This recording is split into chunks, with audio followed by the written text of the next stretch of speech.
Hello students, आज हम हमारे 8th क्लास के रुचिरा भाग 3 के लेसन सेकंड बिलस्य वाणी न कदापि में श्रुता का अनुवाद और अभ्यास कार्य करेंगे। हाँ जी बच्चों, अब हम इस पाठ के वर्ड मीनिंग पढ़ेंगे।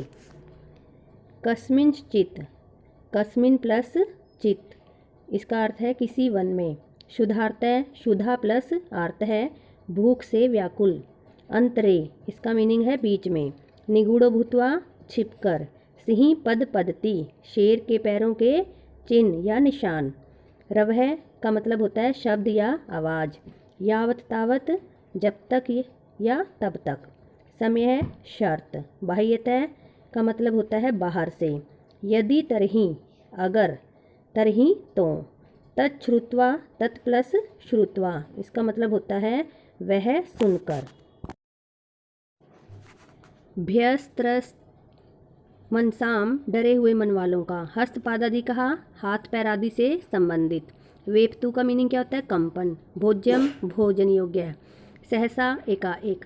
अनागतम, आने वाले दुख को। सोचते का मीनिंग चिंतनीय होता है। संस्थस्य, रहते हुए का, रहते हुए के, रहते हुए की। जरा, बुढ़ापा। कुरुते या क्रोति, उसका मीनिंग होता है करता है। बिलस्य, बिल का। प्रस्तुत पाठ संस्कृत के प्रसिद्ध कथा ग्रंथ पंचतंत्रम के तृतीय तंत्र काकोलुकियम से संकलित है। पंचतंत्र के मूल लेखक विष्णु शर्मा जी हैं। इसमें 5 खंड हैं जिन्हें तंत्र कहा गया है। इनमें गद्य पद्य रूप में कथाएं दी गई हैं जिनके पात्र मुख्यतः पशु और पक्षी हैं। हाँ जी बच्चों, अब हम अपना लेसन शुरू करते हैं। बिलस्य वाणी न कदापि में श्रुता, बिल की वाणी मैंने कभी भी नहीं सुनी। देखिए बच्चों, कस्मिंश्चित् वने खरनखरः नाम सिंह प्रतिवस्ति सम, किसी वन में खरनखर नाम शेर रहता था। सह कदाचित इतस्ततः परिश्रमण शुद्धार्तः न किंचिदपि आहारम प्राप्तवान, एक बार भूख से व्याकुल होकर इधर उधर घूमते हुए उसे कुछ भी भोजन प्राप्त नहीं हुआ। ततः सूर्यास्त समय एकाम महती गुहां दृष्ट्वा सह अचिंत्यत नूनम एतस्याम गुहायां रात्रौ को अपि जीवः आगच्छति। तब सूर्यास्त के समय एक विशाल गुफा को देखकर उसने सोचा, निश्चय ही इस गुफा में रात को कोई जीव आता है। अतः अत्रैव निगूढ़ो भूत्वा तिष्ठामि इति, इसलिए यहाँ पर छिपकर बैठ जाता हूँ। एतस्मिन् अंतरे गुहाया स्वामी दधिपुच्छः नामकः श्रृगालः समागच्छत्, इसी बीच गुफा का स्वामी दधिपुच्छ नामक सियार आ गया। सह च यावत् पश्यति, और उसने देखा, तावत् सिंह पदपदतिः गुहायां प्रविष्टा दृश्यते, कि शेर के पंजों के निशान गुफा में प्रवेश करते हुए दिखाई दे रहे थे। न च बहिरागता, पर वे निशान बाहर नहीं आए। श्रीगाल है अचिंत्यत, श्रियार ने सोचा, अहो विनिष्टो अस्मि, अरे मैं मर गया। नूनम अस्मिन बिले सिंह अस्तिति तर्कयामि, निश्चय ही इस गुफा में शेर है, ऐसा मैं मुझे लगता है या ऐसा मैं तर्क करता हूँ। तत् किम करवाणी, अब मैं क्या करूँ।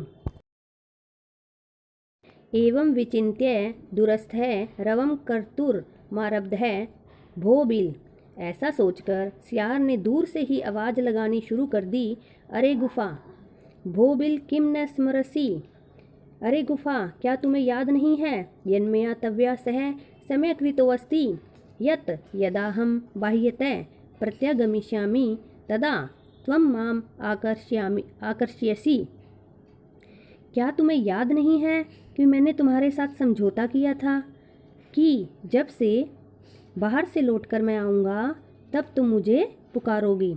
यदि त्वं माम न आह्वयसि, यदि तुम मुझे नहीं पुकारोगी, तर्हि अहम द्वितीयं बिलं यास्यामि इति, तो मैं दूसरी गुफा में चला जाऊँगा। अथ एतच् श्रुत्वा सिंह अचिन्त्यत नूनमेषा